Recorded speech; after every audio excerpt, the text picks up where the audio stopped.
Hello, everybody out there watching Survivor Grand Rapids. It is your host, Dom, and we are back. It has been a hot minute since you've last seen us. Episode 6 aired, I think, 2 weeks ago, almost at this point.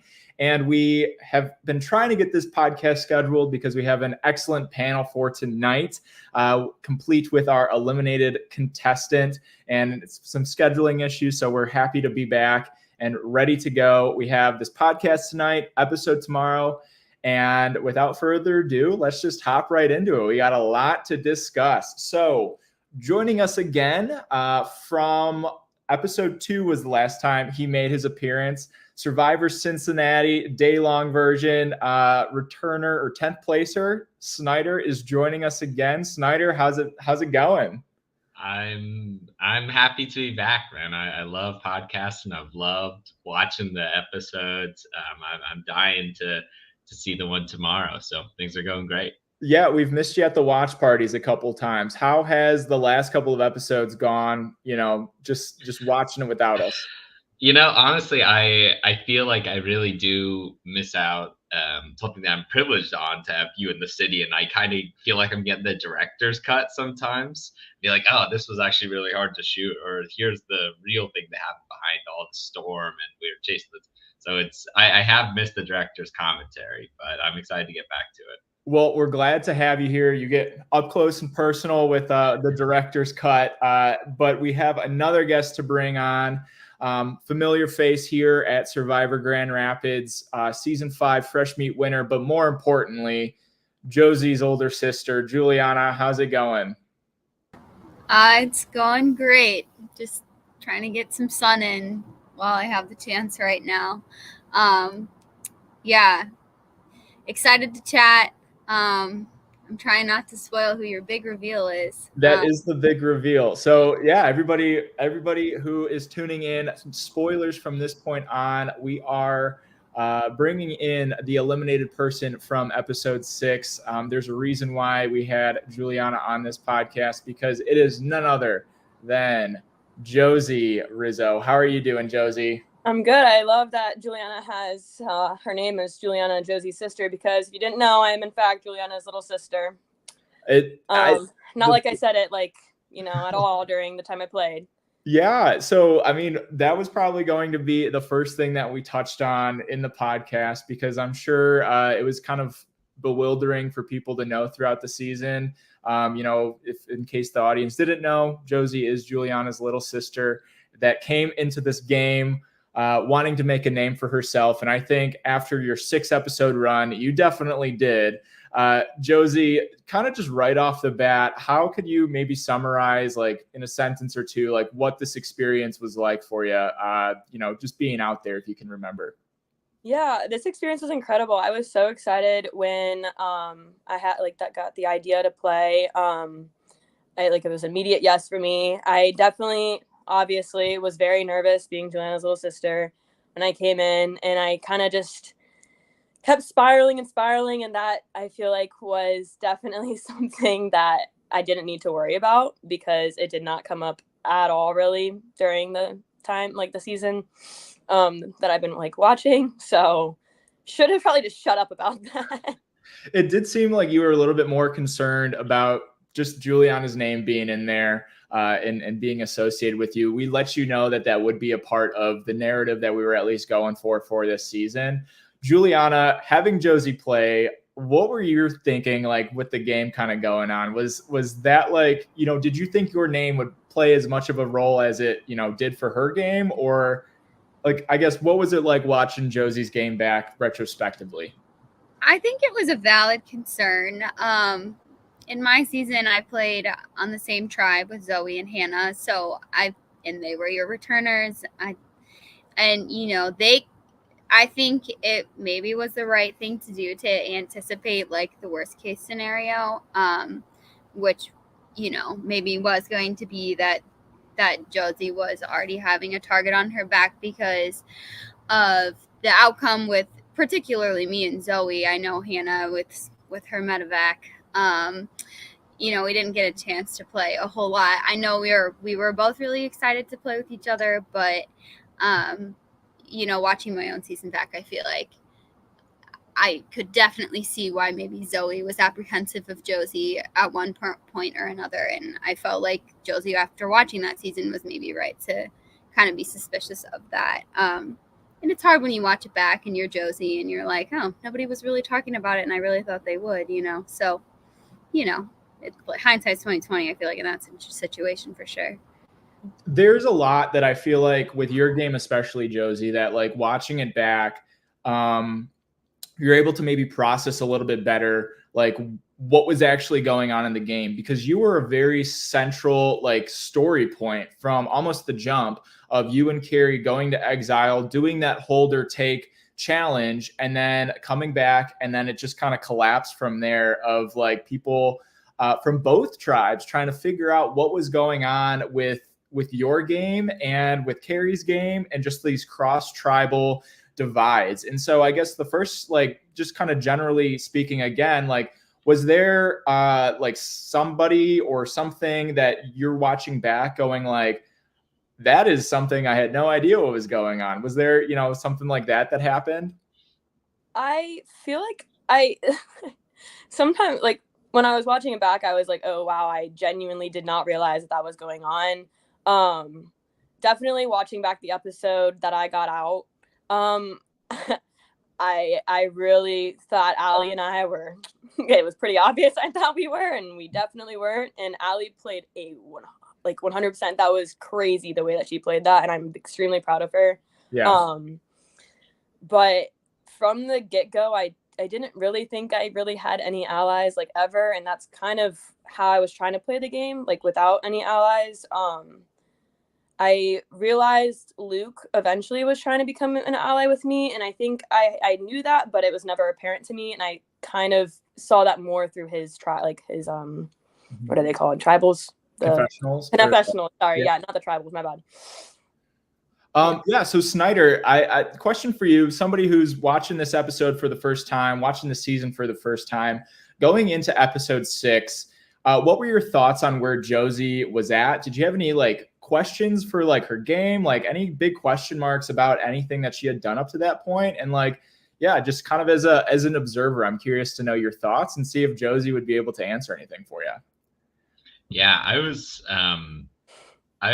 kind of watching Josie all season with just like my jaw dropped most of the time. I was like, she is playing this super chaotic game, and I don't know, intentionally, non-intentionally, like she's telling these truths that seem like a lie.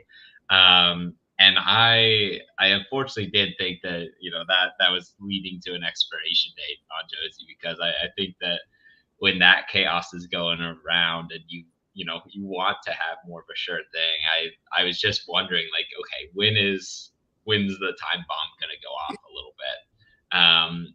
I was curious, with how she would also try to align herself. We are, one challenge into this new tribe, and she, had pretty good yellow numbers on the still on this new tribe with her. So I was kind of seeing like, okay, she's, a couple tribals past this big move, that basically shocked her once. Our own tribe maybe go against her. Like, how is she gonna kind of fit back in this situation and knowing what she knows? Yeah, so we see kind of this interesting dynamic most of the season for you, Josie, between you and your partner at the beginning of the game, Carrie. You didn't know each other at all going into the season, and so you had this exile journey to link up and kind of, do this hold or take game. Again, kind of for a note for the audience, which is also very difficult to explain. I had to explain it 3 times out at exile just to kind of comprehend it. So relaying that information back to the camp, I can only imagine was difficult. But anyways, you guys are out on exile and you make this plan to just tell the truth, to say that, you both are deciding to hold, even though you know that Carrie actually took the idol. And then you get back to camp and tell, to get the best of your abilities, the version of the truth. And then you throw in the note that you think Carrie might have an idol. And throughout your entire confessionals, there's no explanation for what you're trying to do for Carrie there. And so in my mind, I'm trying to think, is she trying to like set it up so that, Carrie in case Carrie plays an idol, your bases are covered? Or like, are you trying to like put a flag on Carrie so everybody avoids her? Like, what was your thought process with, throwing that lie that Carrie might have an idol out there in a way that, didn't actually happen? Yeah, so when me and Carrie went to Exile and played the game, when it was over and she had won the idol, for those 2 tribals to come, or yeah, yes. Yeah. I really did want to work with her. Like, that was why I proposed that idea. I knew that if I had somebody on their team, that was a really good thing, and she was my partner. Like, I really wanted to work with her. And when I got back, it was kind of like just that like freak out type thing, and I am one to run my mouth. Shocker. Yeah. And so that's exactly what happened, and my story didn't align. I ended up saying that there is like 2 idols or something. That's what somebody caught on to, and I spewed it. And so my idea behind saying that Carrie might have found an idol was actually to protect her, not to hurt her. And I knew she was on the other team, so it wasn't really anything that could have affected unless we swapped. And that was in the back of my head, but I knew that that idol was only for those 2 things. So that was also in my head, but them knowing that she had an idol could be played whenever. So I didn't really think that one through. However, sorry. No, I was going to say it doesn't help that your tribe as a whole is paranoia incarnate. Like, literally anybody that, from Tyler to Josh to Zoe, like, you have all these players that are just sitting, waiting for a tribal council to play, and you coming in with like this like tornado of paranoia just fueled their fire. And then to top it all off, John gets voted onto your tribe, which is another layer for your tribe to have to dissect. So I feel like you're trying to navigate like this whole thing. You skipped a whole round coming back. It was just the perfect storm for this chaos to happen. That comes to fruition on episode 4's joint tribal council. So to kind of fast forward to that, like, what was your mindset going into that tribal council? The joint tribal council, we had originally made the plan to go for, oh my gosh, I'm gonna miss it, James. And that's what my mind was. I thought all yellow was gonna vote for him. I think I did have a little bit concern for Hannah on the other team, just because of how she played with Juliana. That was really like my only concern behind her, just that she'd play with Juliana and that she and Juliana were sisters, and like me and Juliana might have similar like physical game or mental game or like whatever it was. But nothing ever came up with her. So that was kind of just in my own head. But then at tribal, when she had come up with that plan after watching, to get me out, great plan. And that kind of that made me even more nervous about her. And so that night when all that chaos happened, you can tell like I was freaking out. And then I immediately went over to Carrie, and I knew that we still kind of wanted to work together, and I knew she had the idol, and I didn't even ask for the idol. She actually just handed that to me. And from that, I was like, oh wow, like I can really trust her. And so that when I played it, I knew I was going to get out. And let's just say I could have kept my mouth shut when I got up to give it to you. It's okay. But I mean, you survived with one of the biggest moves of the season, I would say. You nullified so many votes. I think it set a record. I think it was 9 votes nullified. That was a record for our series, which is kind of crazy. So congrats for that. You're in our record books. In general, we go into day 2. You wake up, we do a tribe swap. You find yourself on Carrie's tribe, and we see that you're kind of like navigating that relationship. Carrie's kind of stepping on, her tiptoes around like how to navigate it all. And then we find ourselves in episode 6, where we're gonna kind of pick up where we left off. So jumping right into it, this is after Josh's vote out, where the Vendetta tribe, the new Vendetta tribe, had just, went to a tie, and then on a revote sent Josh home. And we see Luke with a deep sigh of relief, kind of, that he made it through, and he feels like he's in an okay position going into the next round. We then see Hannah, who just lost her partner in the game and partner in life. Josh get his torch snuffed, and she is doing full damage control.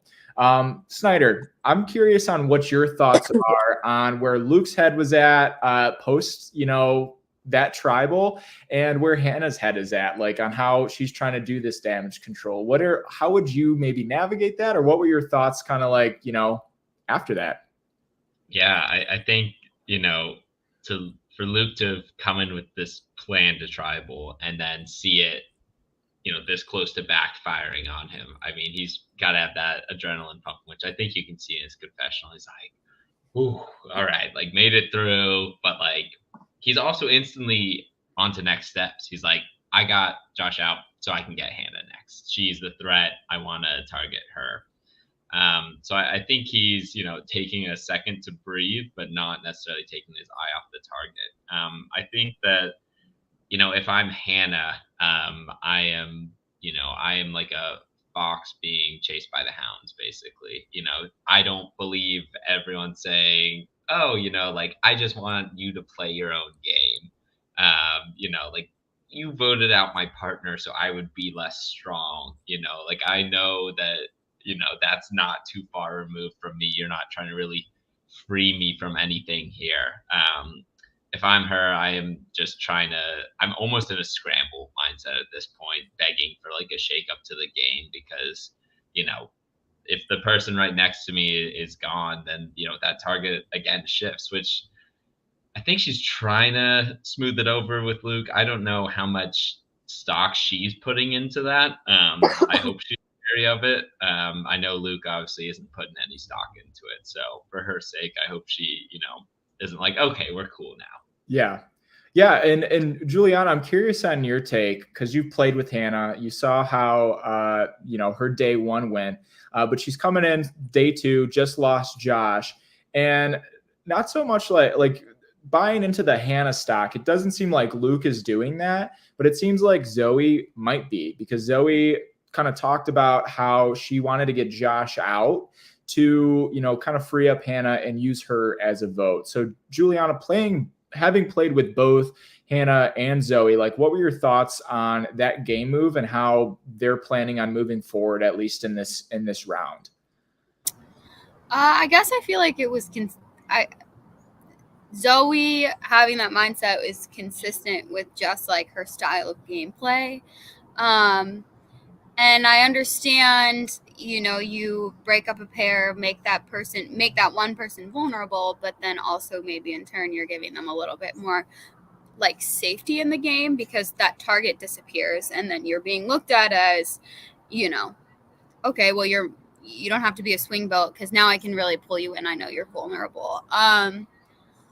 And for Zoe to target Hannah specifically and to want her to pull her in, like, I understand that as well because they both played the game. They were in the same season on the same tribe. Maybe there's like, an attachment there.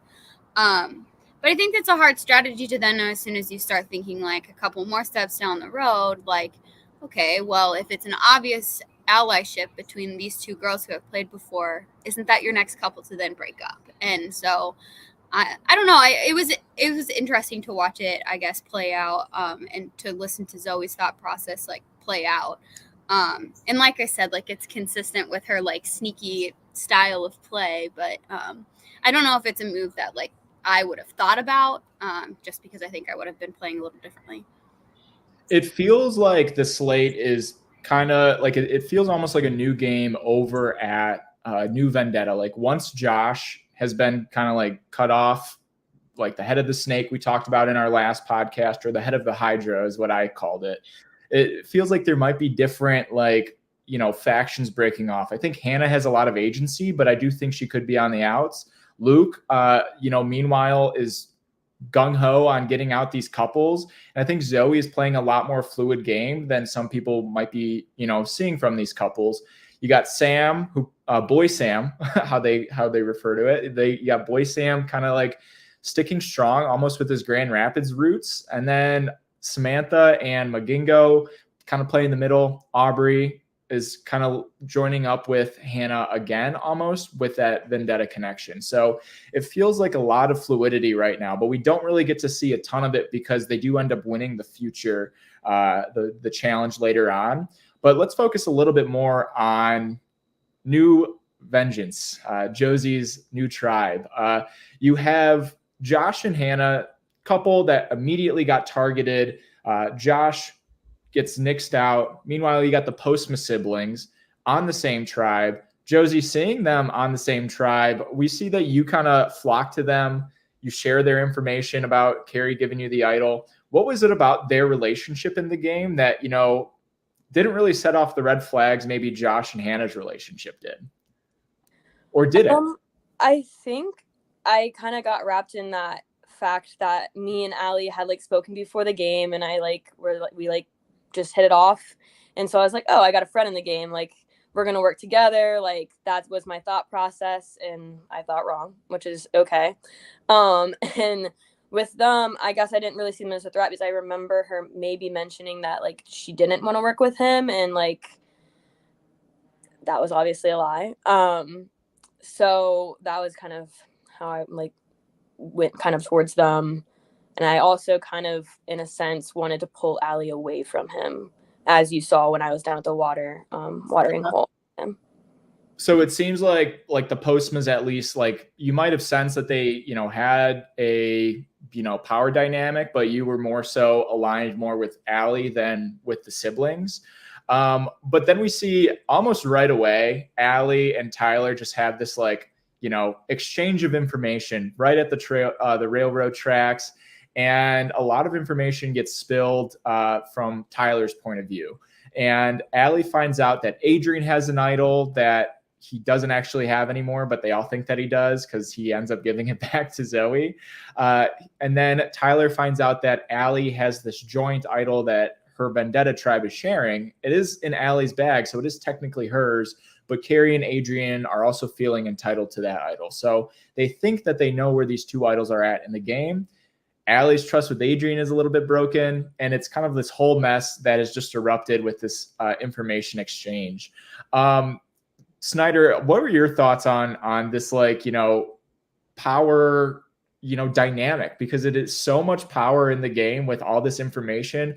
Granted, some of it isn't even accurate. What was it like watching that back? Yeah, it was just, such seems like a moment that just was ready to start everything off. It was, okay, here's everything that happened from my side. Here's everything that happened from my side. We have idol here.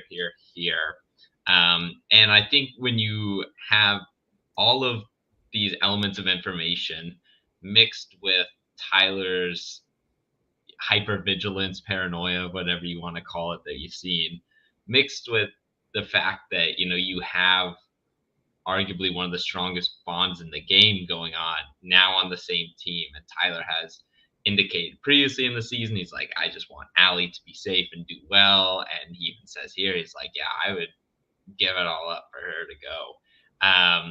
I think that you really say, okay, I think there's a lot. This is going to start a domino effect.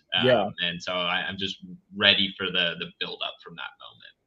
Yeah, so Tyler kind of fills in Allie on his whole plan, who he's working with, and Allie kind of goes to work to make good with, Eli and those alliances. We see a little bit more from Eli. And Julian, I know you did a decent amount of Eli's confessionals, and he is kind of using that same strategy that you used in Fresh Meat of keeping some shields around. He sees Tyler and Allie's relationship as this, good, move for now, and allows them to have a little bit more pull, but he's keeping an eye on him. So I'm curious on what you're thinking about Eli's game up to this point. Well, it's so interesting to have such an omnipotent view of everything going on and doing his confessionals and now watching it back. And he's so consistent, and he is always thinking a couple steps ahead. I feel like him and Luke are pretty comparable in that regard. They're thinking about the game in different ways, but in ways that I feel really, really show some solidly thought out strategy. So it was interesting to watch the episode, and I felt like everyone on Vengeance went to the brother and sister and said, I want to work with you, please let me work with you. And like, okay, yeah, great. Then Tyler and Allie are like, sure, you're our third person or whatever. And, you know, if I'm Eli, like, good for him for being a little bit weary of that, right? But it's so hard because when you watch it back, it's like literally everyone did the same thing. And who can, you know, who knows who they actually really feel is their, like, you know, next of kin or like third person or whatever. It was even hard as a viewer, like watching things back. Like, yes, I did a lot of Eli's confessionals, and I think that he was thinking through the right things. But it's so interesting to then have watched everything else that I didn't film and see the siblings literally respond to the same way for each person that approached them. So, I mean, at this point in the game, Eli's doing a great job. I feel like prior to, like, I feel like during tribal play, you kind of have to create a profile for yourself that isn't like, I'm completely silent and maybe potentially useless and then I'm going to get voted off, but kind of like be in this middle ground where like people know who you are, they trust your judgment because you've kind of just had this calm demeanor the whole time, and that level of consistency kind of keeps you off of people's radars, if that makes sense. So yeah. And I mean, it seems like Eli might be a little bit more on the ranks up for Allie and Tyler, just because every time Tyler lists them out on his fingers, how he counts out everybody, he always says how Eli's kind of up there with them. But he does you're right. He does do the same thing with pretty much everybody. I think he's trying to utilize, and I'm not sure if this gets translated to the screen. So Snyder, let me know if this is what you've been able to kind of gather, but it seems like he is using this transitive property in Survivor that happens kind of only really in our backyard versions because so many people do know each other. But he's using this transitive property of like, hey, I was aligned with Zoe, which means I'm aligned with Adrian. And because I'm aligned with Eli, it means Adrian's aligned with Eli. And it's all of this like counting it out and seeing who's all with this group. But you don't really take a wider look and look in and say, okay, this is actually the dynamic of what's going on right now. His mind seems to be very much in the vendetta camp and what's going on over there. And that really comes to a head when we get to our challenge and he sees his right-hand man, Josh, has been voted out. And he goes into challenge throwing mode, which is something that we have never had done on our show before. So, Tyler, way to go. Making history out here. We should note that John was out at exile. I'm sure John enjoyed his little news segment and little dramatic flip of the block. He got them an advantage, but it was a null and void because Tyler had instructed his tribe to throw it for everybody but Josie and Carrie, I believe, was how it was. Carrie or Josie, how frustrated were you watching that back, seeing like what happened and what their plan was to throw it? So I remember like hearing that eventually that he had thrown it. And I was pissed. Like I was really mad because I was on that winning streak. Like I wanted to keep winning. I knew kind of during that like they were not trying their hardest. So I was kind of getting even more mad during. And I didn't watch that part. I kind of skipped past it so I can get to the pieces of what I needed to watch for this. But I do recall like progressively getting angry, and I'm pretty sure you can see that. I don't know. Can you guys see that in the... I would be frustrated too. I mean, I was editing it and I would be texting Tyler on the side and I was like, Tyler, you have an entire tribe blindfolded and you are deciding to throw this thing behind everybody's back. Like that is something that I don't know if I would have ever done, but Tyler did it. And I don't fault him for it because on paper, it looks like his number one ally just got sniped. And if he's got somebody that he can, kind of spare, and unfortunately that was you, Josie, on his tribe, and he feels like he has the numbers, I think that's a decent move from Tyler.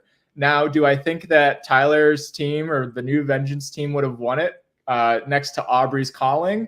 I don't think so. I think Aubrey freaking killed that game. And I wanted to make a note on this podcast because Aubrey put on one of the best performances in that challenges that I've ever seen. Like her clapping for people to come back so that they can hear her, turning certain degrees to do it. They were like robots out there. They were like a freaking Roomba machine. She just programmed them and they went out and collected everything. So I wanted to make sure that, Aubrey got her flowers, because I didn't want that to be taken away from Tyler saying that he threw it, because I think they would have been just fine, maybe a little bit closer, but I think they would have stolen it. But Snyder, kind of going back to the whole Tyler throwing a challenge thing, what do you think of that play? That is something that, again, like I said, has never happened before in our show. People have done it on the real show, but we've never seen it happen on our show. What was it like seeing that Tyler threw that challenge?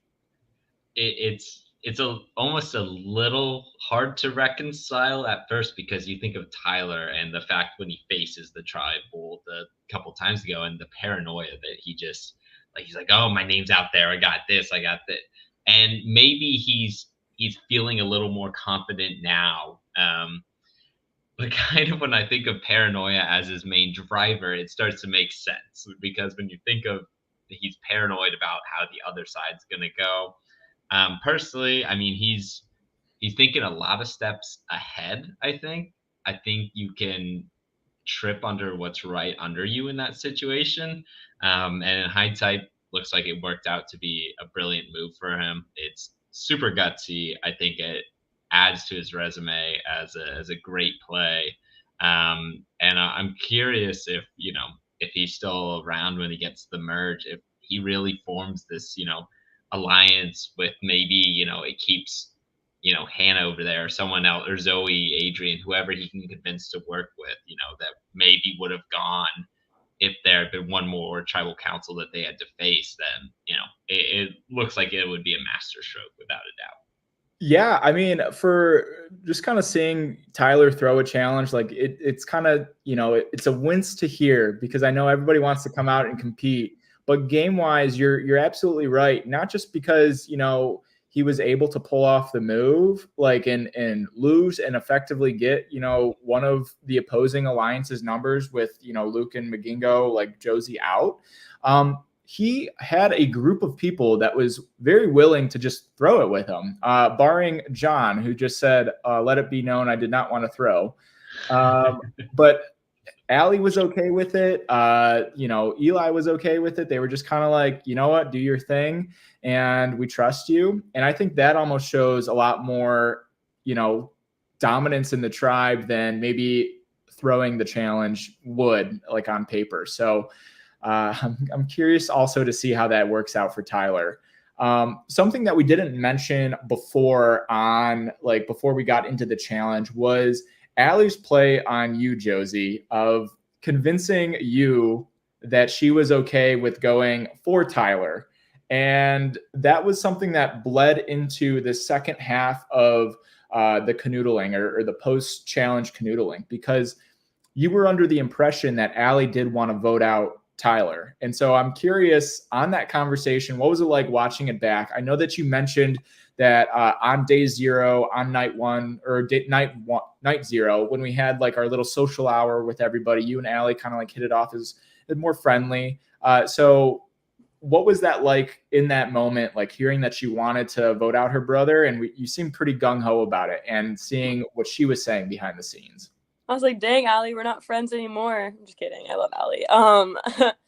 No, that I kind of watched it back and I was like, ouch, like that hurt. But also that was genius that she was playing, that she didn't want to work with him, the way that she played it, how she used me, because obviously I think she was probably thinking the same thing about like, oh, like Josie probably thinks we're like, so yeah, no, watching that back, pretty pissed, but it ultimately, like, it worked out for her and Tyler, and I think her and Tyler were playing an amazing game.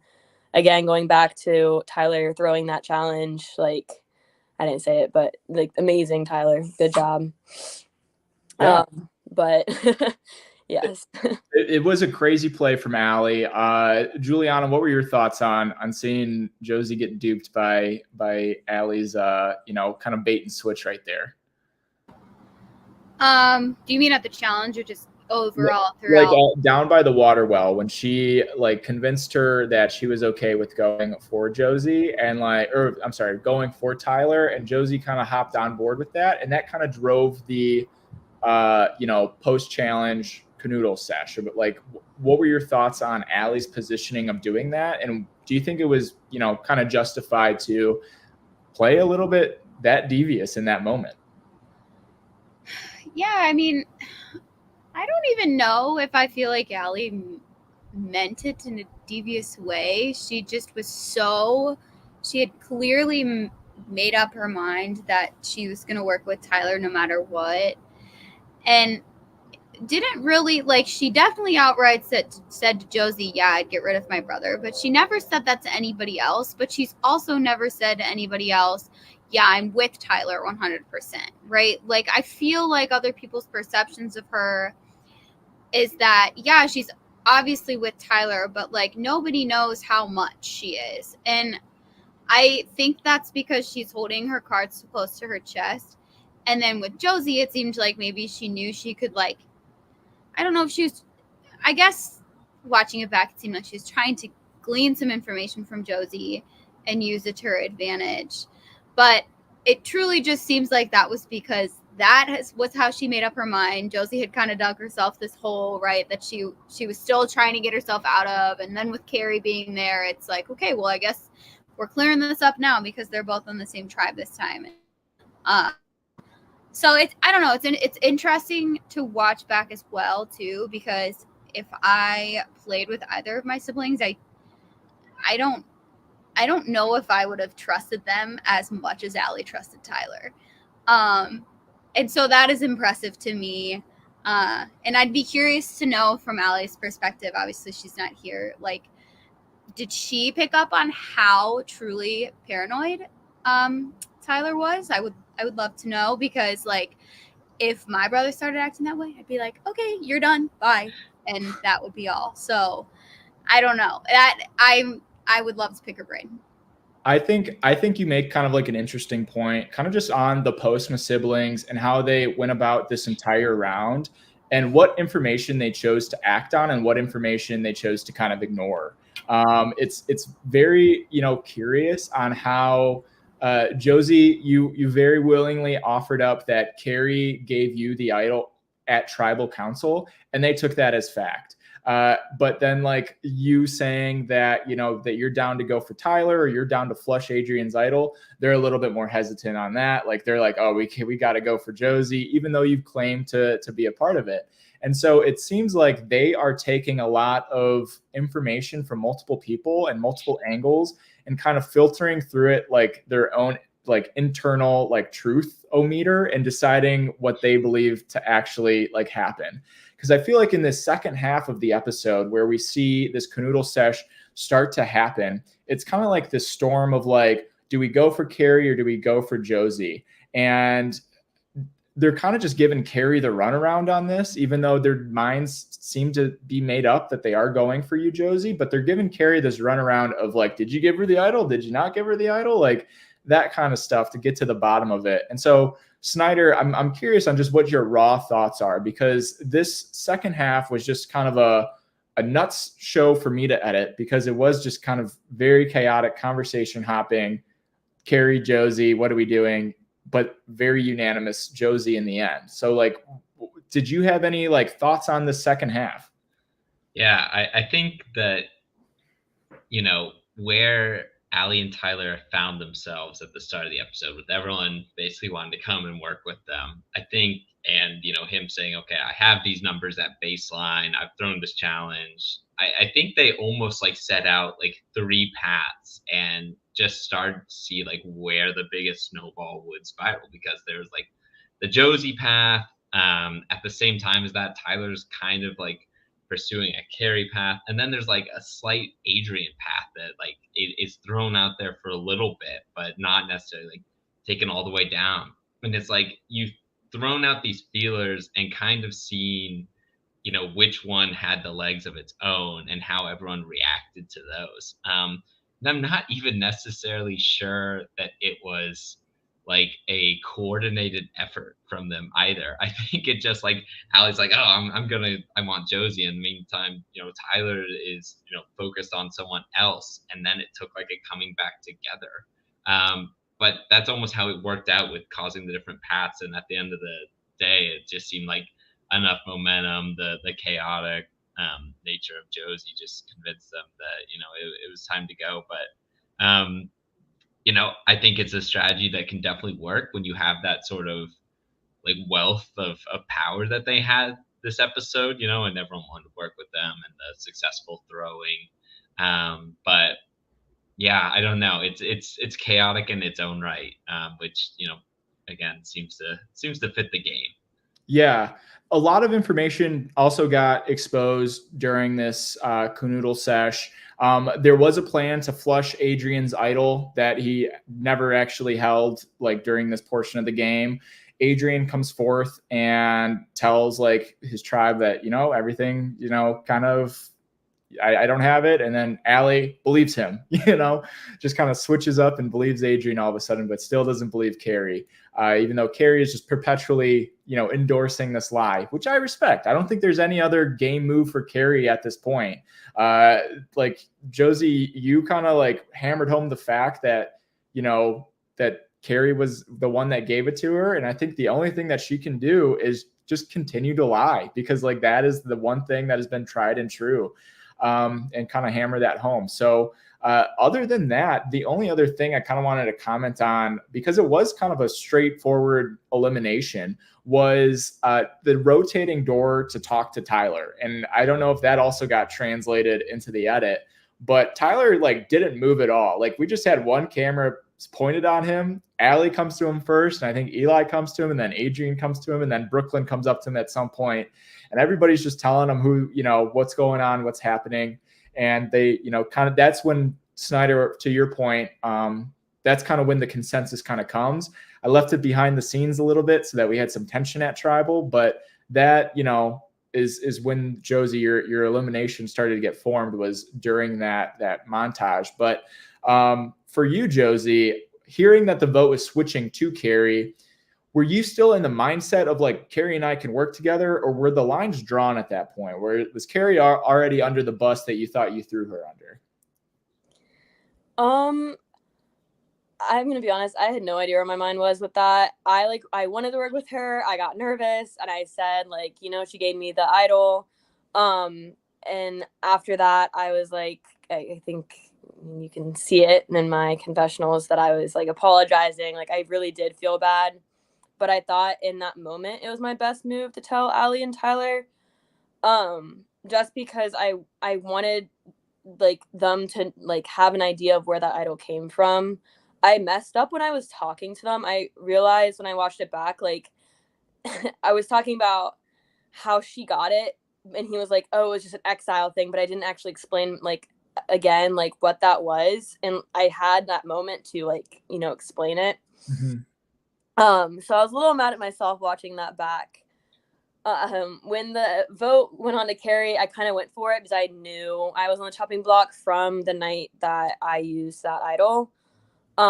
So unfortunately, that alliance, it was like I wanted to, but it kind of just shut off like that. So, yeah. How's the bad blood between you and Carrie right now? I love Carrie. I just reached out to her on Instagram. I DM'd her and I was like, Carrie, like, we should have worked together more. But she did a great job just holding to what she'd said from the beginning. I did the complete opposite and changing what I said multiple times. And that was my downfall. And she did a good job in that. So. Yeah, so we get to Tribal Council. It is a unanimous vote for you, Josie. One vote for Carrie. And you have another, Survivor Grand Rapids first. You're the first person to leave with their tiki at Tribal. You picked it up and left with it. So your career ends on a high note of making records and breaking them. So I think you had a pretty great season. Juliana, what were your thoughts after Josie got out, and like from the sister perspective and also like the production perspective? Like I guess I'm curious on how you feel about it all, like, and even watching it back.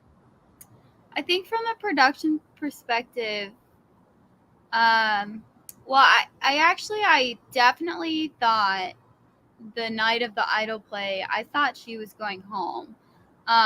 So my jaw was like on the floor when that happened, because everyone, like, you know, the crew members talk, and whoever's filming the votes, it kind of comes back to the crew members in the front of tribal, and so people were like, oh, it's Josie, okay.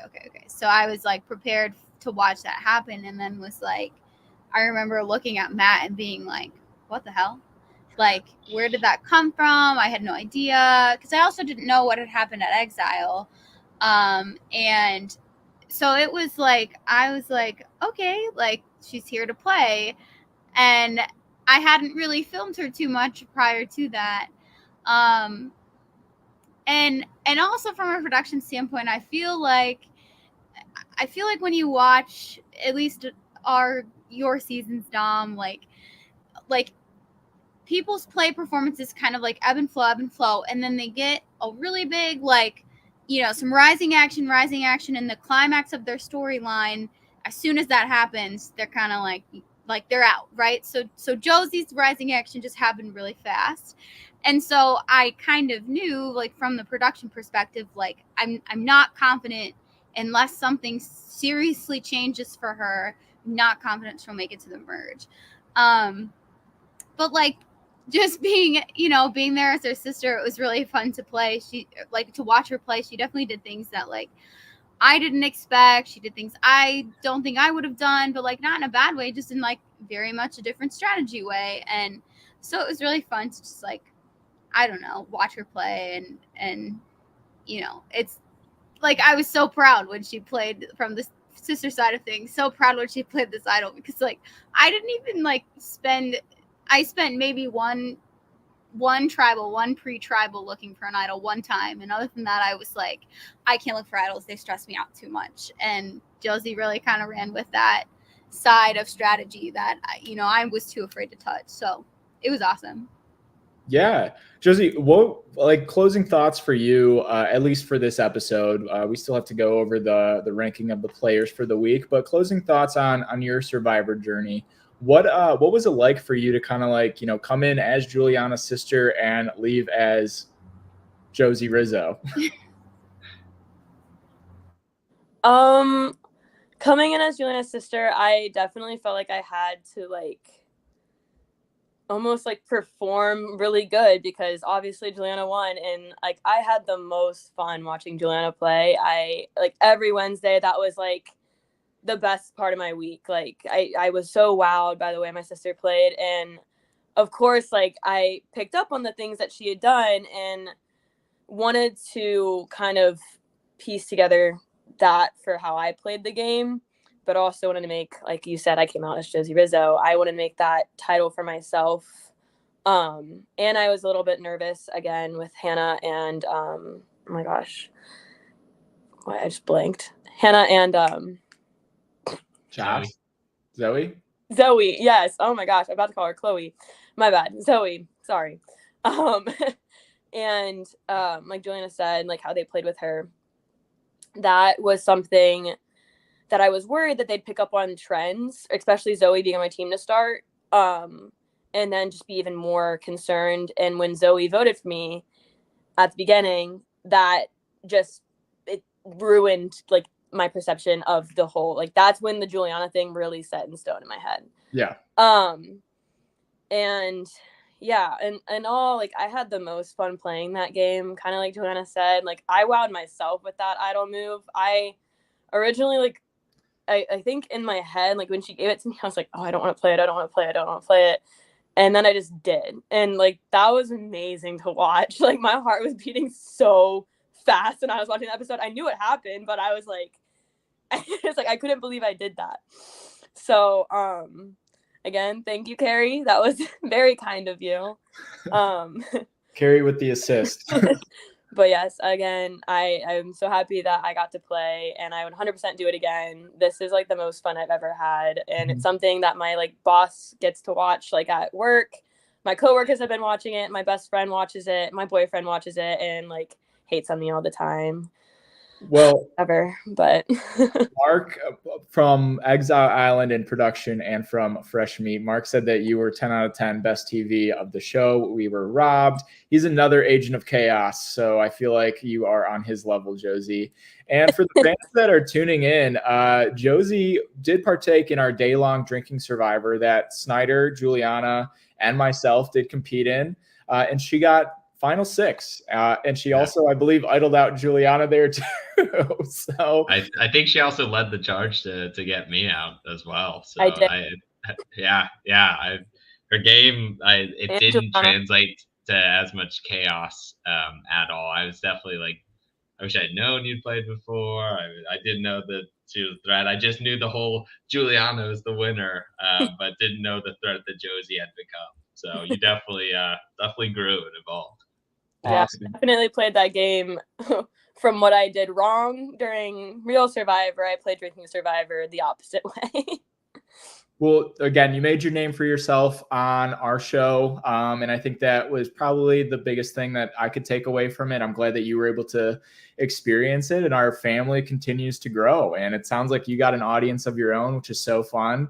And you get to go back and rewatch whenever you want. But we still need to do our rankings for the week. So starting off, for those that are tuning in for the first time, or that need that reminder, because it has been a hot minute since we have been live, we do our power player rankings for the week, where we select we rank our top 3 players, starting at 3, going to 2, and then going to 1. And then each ranking is assigned a point. So third place will get 1 point, second will get 3, and then first we'll get 5. And I'll tally all that up, post it on our social media, because I can't do mental math here again.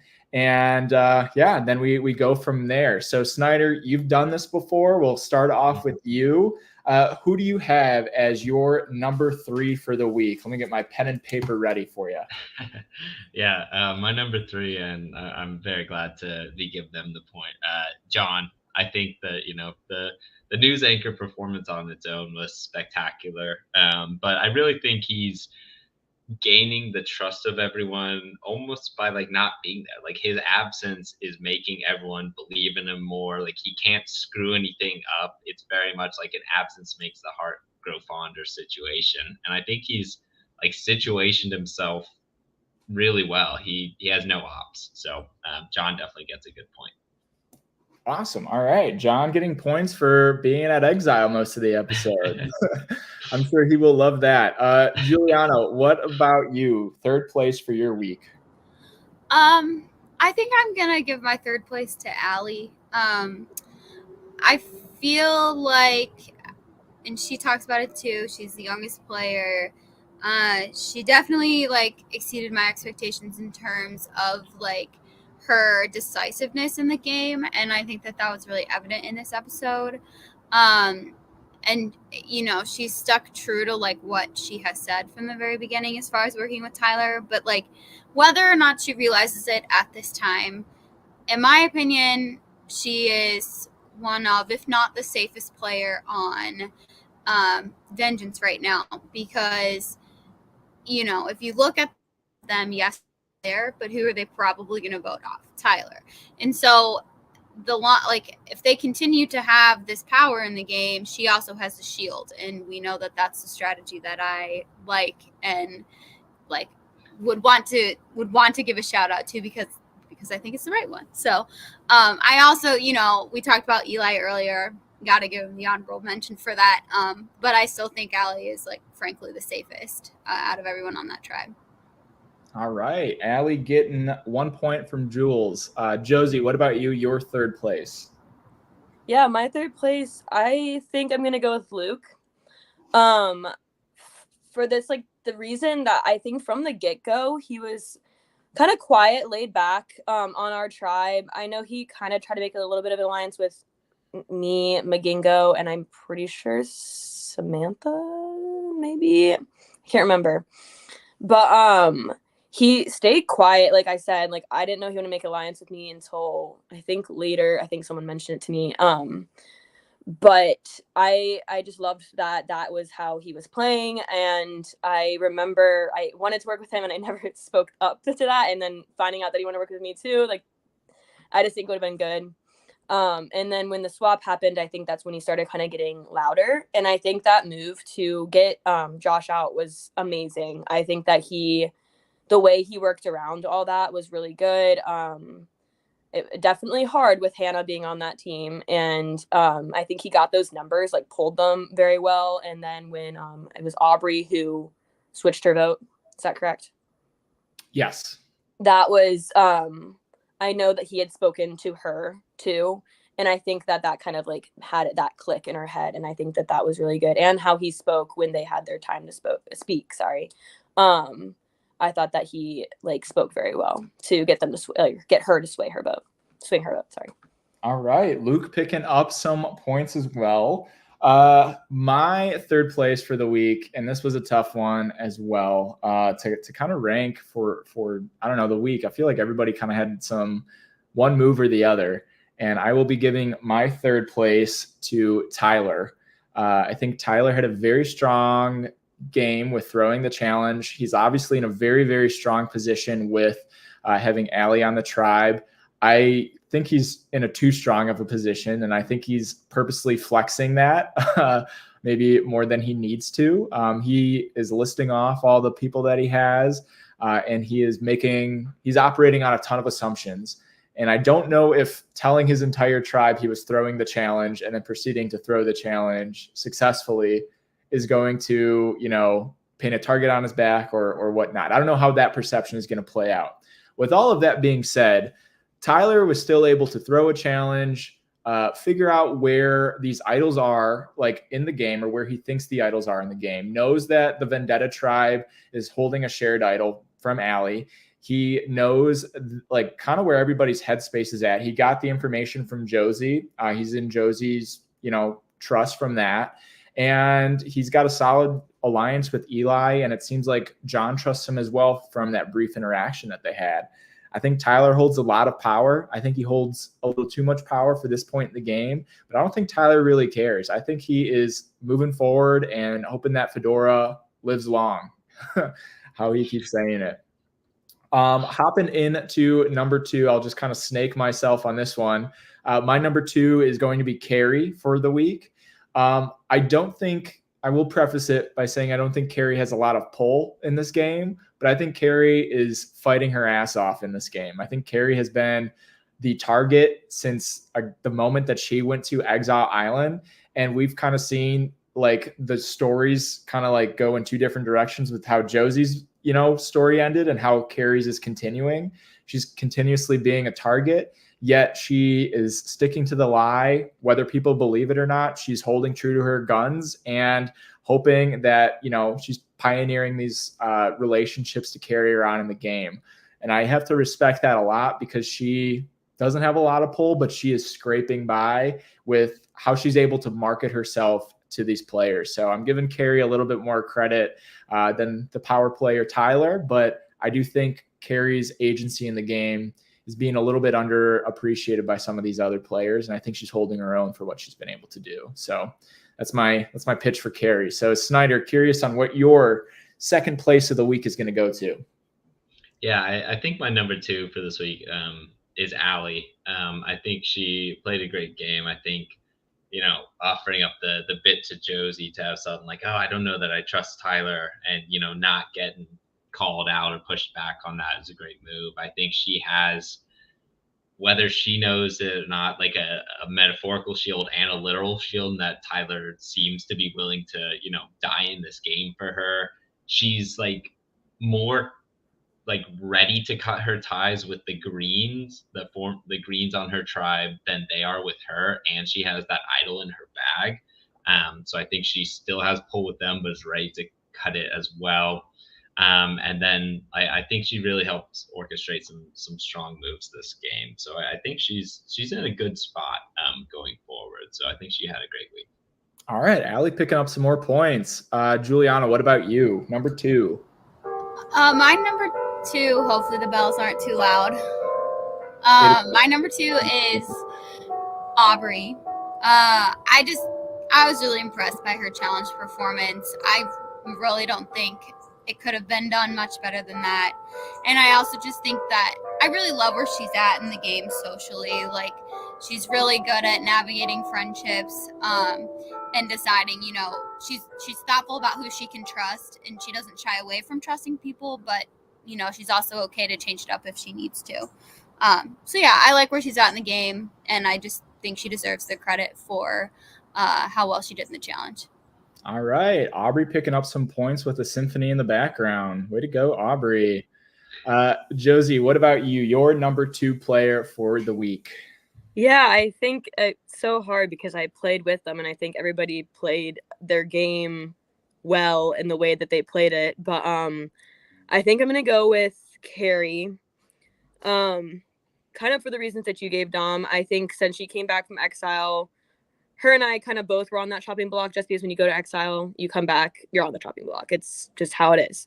I think that how I kind of said to you, I texted you immediately when I watched the episode. I said that I should have said what happened at exile the exact same way that she did without running my mouth.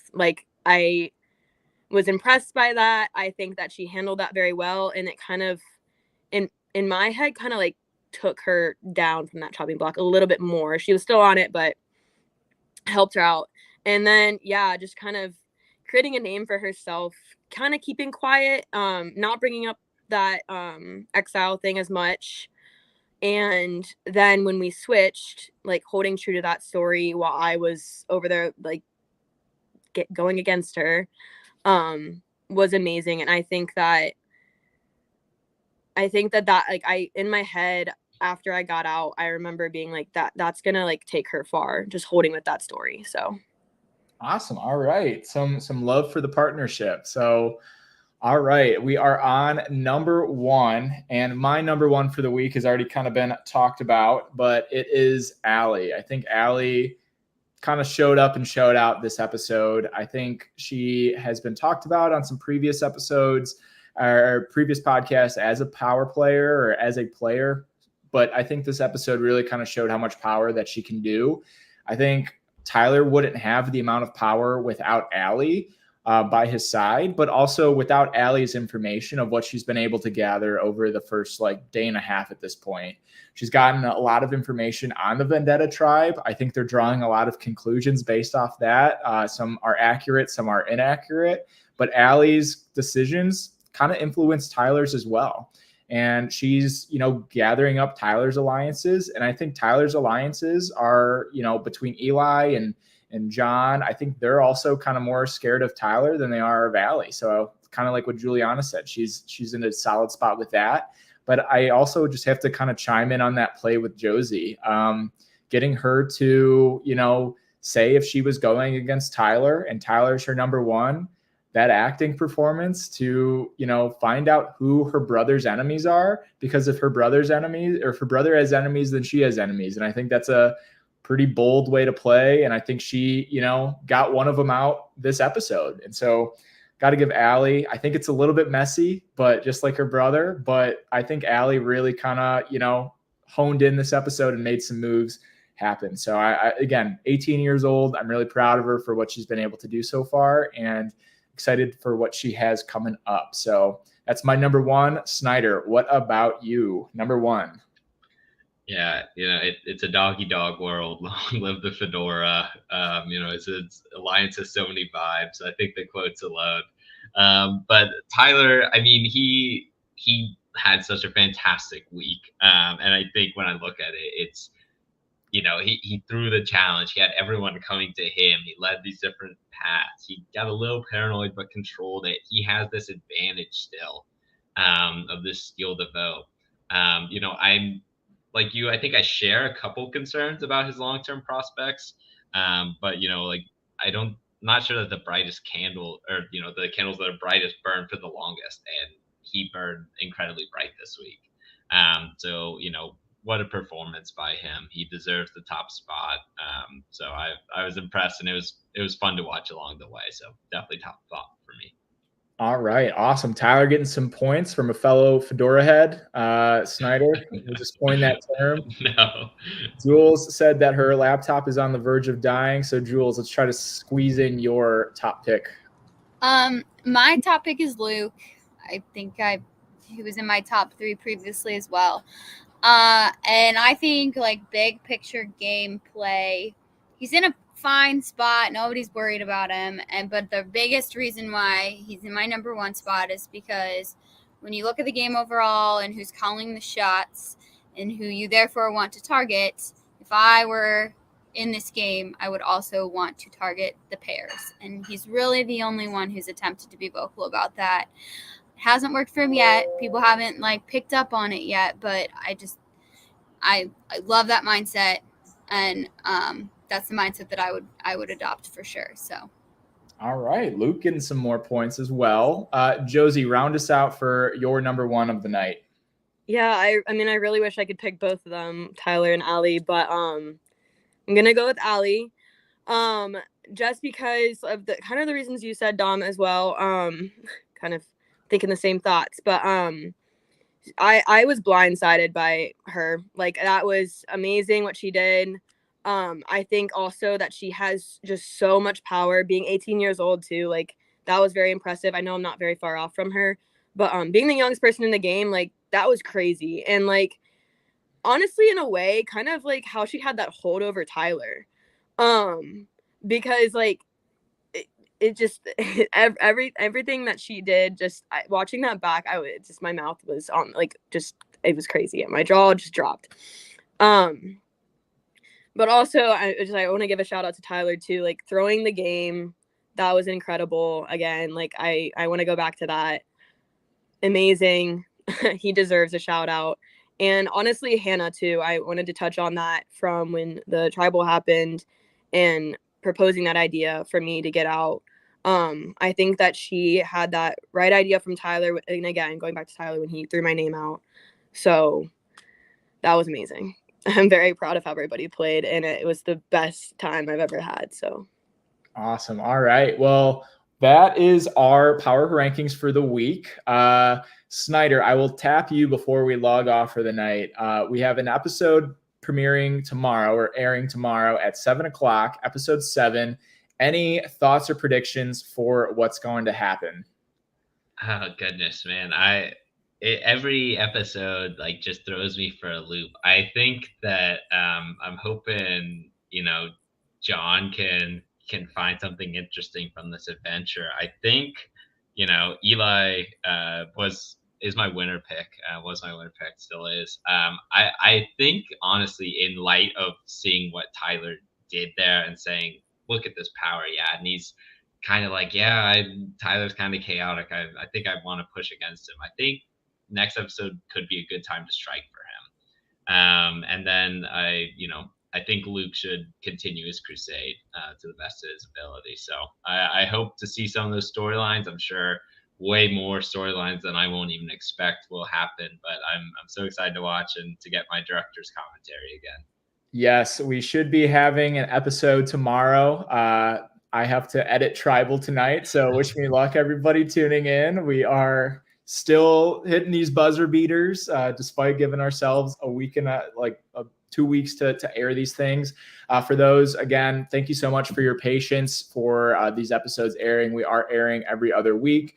We're trying to keep up the podcast in those off weeks, but this was kind of a special occasion. We needed to bend some rules so that we could fit the Rizzo sisters on here and get that going. But I really appreciate Snyder, Juliana, Josie. Thank you all for coming out and logging in and going over this episode. It was a great episode. Josie, before we let you go, I just wanted to also give you your flowers for everything that you've been able to accomplish this season. I know you came in trying to shed this image of being Juliana's sister, but coming in, it's been great to be able to add you to this Survivor family that we've kind of accumulated over the years. And I think you made your mark as your own individual player. You had some all-timer moves that, we've never seen before at a joint tribal council, nullified all those votes for you. And you gave on, you were kept that pre-merge as spicy as possible. You were a big contributor to that. So you killed it, and there's nothing to be ashamed of. And I think you came out swinging. You proved you had it in the drinking survivor, got 6th place. And we'll see what the future holds for you, and see if there's, a Rizzo collab in the future. So I will leave it at that. For everybody else tuning in, again, we have an episode airing tomorrow at 7:00. Be sure to tune in. It should be a great one. A lot of twists, a lot of turns. We will see what happens for the remaining castaways. 14 of them remain, 13 after tomorrow night. And make sure to like and subscribe and tune in. Our rankings that we just did are going to be posted on our social media tomorrow with all the updated points. So tune in for that. Follow us at Survivor Grand Rapids on Instagram and Facebook for updates. And that's all for me. It was great to be back, kind of, stretch it out a little bit. Great audience as always, and great panel that we had going on. But I'll leave everybody with, you guys can head back to camp. Good night.